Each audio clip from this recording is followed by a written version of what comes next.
மன்னவன் பேரை சொல்லி மல்லிகை சூடிக்கொண்டேன்.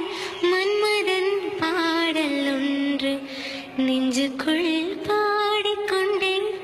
சொல்லத்தான் எண்ணியும் இல்லையே பாஷைகள், என்னவோ ஆசைகள், எண்ணத்தின் ஆசைகள். மாலை சூடி மஞ்சள் தேடி,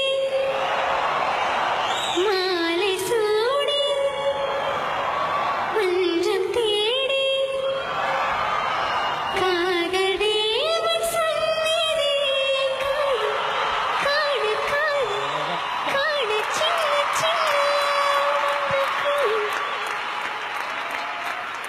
வாவ் பிரியங்கா, ஆனா இந்த விஷயத்த நாங்க சொல்லி ஆகணும். இங்க நாங்க எல்லாருமே ஒவ்வொருத்தரும் வந்து அவ்வளவு ரசிச்சோம் உங்களோட பெர்ஃபார்மன்ஸ. ஆனா இதுல பயங்கரமா எங்களை மீறி ரசிச்ச ஒருத்தர் யாரு அப்படின்னா அது எங்களோட கோபி அண்ணா தான். எழுந்து நின்னு ஸ்டாண்டிங் ஓவேஷன். கோபி அண்ணா